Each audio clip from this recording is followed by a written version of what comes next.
we have the prosecutor here with us. I've asked her to join us and to talk about the budget items and the effects on her office and her needs. Madam Prosecutor, if you please turn your mic on and present to the legislature. Thank you very much, Mr. Chairman. Members of the legislature, it's good to be here with you all this morning. I do appreciate the invitation to come speak about the impact that our current state of affairs is having on the Jackson County Prosecutor's Office. But before I get into kind of what we're going through and what we have going on, I do want to thank each and every one of you, including the county executive, for all of the work that you are doing to try to get us to a resolution. It is not lost upon me. I know y'all are meeting a lot and working hard. And just so, to get into the most obvious impact is combat. As we know, we're heading into the summer months where violence is historically a lot higher. And while the prosecutor's office will continue to handle business in the courtroom, the real opportunity area is the preventative work that a lot of our agencies funded by combat do day in and day out. A lot of our agencies, I'm sure, have reached out to your offices to let you know that they're taking out loans. They're laying people off. They're limiting the amount of people that they serve, doing their very important functions. And, even this upcoming summer that we're getting into, we had a plan to work with family court to identify 20 of the most prolific juvenile offenders and create a summer internship program specifically designed for them to include cognitive behavioral therapy, mentorship, with the remainder of funds left over after we award all of the funding decisions that were made in December. We are not able to do that because we are well into May and still do not have a resolution, which is a huge opportunity that has been missed. We had members of the Chiefs organization, music producers, all lined up to really pour into these young people that have some issues. And it's really unfortunate that we are not able to get that off of the ground. Transcripts and experts and trial strategy is being impacted in the prosecutor's office. We're having to be very, very conservative with the transcripts that we offer, both around depositions and even regarding post-conviction motions that our office receives to have us look at old cases that people believe have been adjudicated improperly. This does affect our case outcomes. If we don't have these transcripts, if we don't retain these experts and are able to consult with them on the front end, it has a real impact on the trial strategy, the case outcomes, and even the cases that we are able to charge. Save KC is ongoing. Unfortunately, because we don't have a budget, that does not mean that crime stops. And so Save KC, we continue to do that work. But we presented this body with a ordinance to try to enter into a consulting contract with Mike Manser, who is continuing to run the messaging component of Save KC, which is arguably the most important. That is the subcommittee that plans the call-ins where we invite people closely connected to and affected by violence to come hear the message that we have and to take advantage of the services that we have to offer. We have not been able to pay Mike for his efforts, and he has been essentially volunteering his time since the beginning of the year. Save KC is working. If you remove the domestic violence statistics, non-fatal shootings amongst group-oriented individuals, which is the focus of Save KC, they're down 56%, and homicides are only up 4%. And so we are making inroads, but it's unfortunate that we are not able to give resources to the people that are keeping this initiative afloat. I already talked about transcripts, trainings. We are not sending our attorneys to very, very valuable trainings, both locally and across the country, because we are, again, being very conservative with our travel expenses.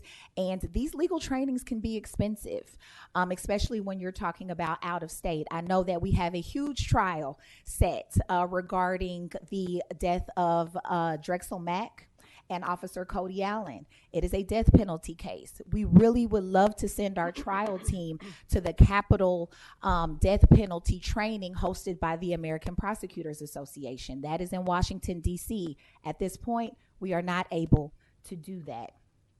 Our witnesses, both for testimony in trial cases and mediations, our judges are really stepping up here in Jackson County and doing criminal mediations and helping us get to plea negotiations that both sides, defense and prosecutors, and our witnesses, most importantly, can be comfortable with.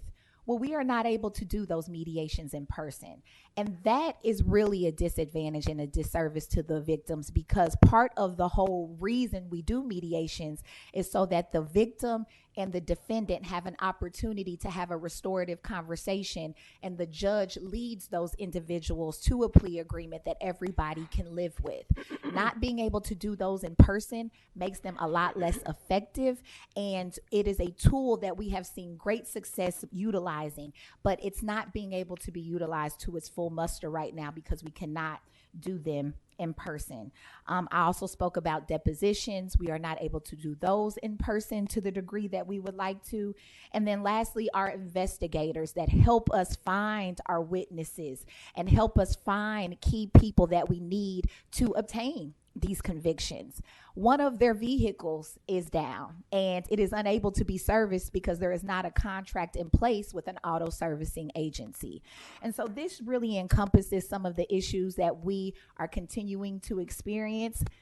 They are definitely multiplying. We've been trying to hold on by a shoestring and definitely give you all room to do the legislative work that you all need to do. But as we enter the summer months, I would be lying if I said that I was not extremely concerned. And with that, I'm open to any questions. Thank you, Madam Prosecutor. I want to go back to something you said earlier. Can you talk a little bit more about the impact of the transcripts and the depositions? Can you talk a little bit more about that? Absolutely. So sometimes when we take depositions, we have to order transcripts so that we can use them at trial for impeachment purposes to assess the credibility of our witnesses. If we do not order those transcripts, which some of them can have a decent price tag, we can't use them at trial. And then experts, especially for our excessive force cases, we use a lot of experts to help us gauge the veracity of the charges that we are interested in filing without being able to have them on retainer. And experts can be very, very expensive. We just don't have the support to evaluate the different legal paths that we could pursue. So what is the impact that this is having on the victims, right? The victims that you're charged to serve, what's the impact on victims? You know, when we're not able to adequately advocate for victims through the prosecutorial process, that continues to disadvantage them. A lot of them want quick resolutions. A lot of them want to move on with their lives, and without having these resources, it just prolongs the slow justice that we already know exists. And with mediations, I know sometimes when people hear criminal mediations, they can immediately be turned off. But I want to be very clear, our judges are really behind this effort to try to get us to reasonable plea negotiations and case outcomes that the victims get to have a say in, agency in, and autonomy over what justice looks like for them. And not being able to do those in person continues to make our victims feel like bystanders to the criminal justice process instead of active participants. And have you seen an impact on this residual effect in terms of what's happening in the jail itself? Because I know you interact with what's going on in the jail. I have learned that unfortunately our detention center is getting to a point where they may not be able to feed their inmates. And I know that this legislative body in years past has not been formed to different legal actions pertaining to the jail. And obviously that poses a great concern. And the jail is full. The jail is full right now. It is overcrowded. Not being able to feed people, not being able to get our detainees the resources that they need, obviously poses a great concern. How many beds are in the jail currently, Madam Prosecutor? I believe about 860 and some change. And we're full? And we're full. Actually, we're over full. Okay. Because the Jackson County Detention Center is not allowed to turn anybody away. Okay. And can you talk about I know you and have talked one-on-one about the need for witness advocates. Can you talk about that and what you plan to do with that? Absolutely. Over the last 3 years, our Crime Strategies Unit has run some data. Over 3 years, we have had to decline to prosecute over 200 cases due to the lack of witness cooperation. We have amazing victim advocates in our office. Once a case is charged, we have people in our office that hold the victim's hand through every single phase of the prosecutorial process. but we do not have that same level of support for our witnesses, which are crucial to helping us obtain convictions. And we all know sometimes witnesses can be just as transient and vulnerable as some of our victims. Today's witness might be tomorrow's victim, might be next month's defendant. And so making sure that we have staff that can hold our witnesses' hands, deploy resources, keep them stable so that they feel comfortable enough to deliver on a huge ask, which is coming into a courtroom and testifying so that we can help deliver justice for the residents of Jackson County. I want to open it up to the rest of the legislative body if you have any questions. Legislator Payton. Thank you. Thank you for being here, and thank you for sharing this vital information. You mentioned how not having a budget impacts you in regards to the detention center. I would like for you to, if you would, tell us how not having an overall budget impacts the work you do in cooperation with our legal counselors and staff. Well, you know, we are living in a time where there's going to be a lot of litigation. There's a lot of issues that need to be handled in court, whether you are talking about the impact of the federal government's new immigration policy on our obligations as prosecutors, because we do have undocumented witnesses and victims and defendants in our cases. We need ample legal support to be able to litigate these issues in court and get clarity on what our obligations are and are not. And that is just one example of the things that we will have to litigate in courts to obtain clarity on what our obligations are. So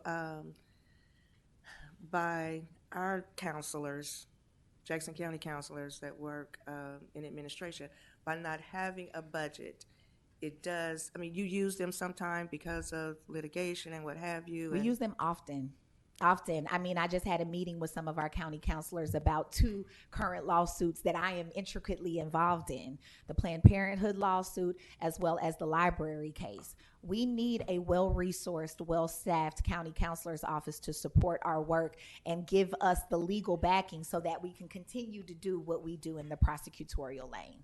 Thank you. Thank you.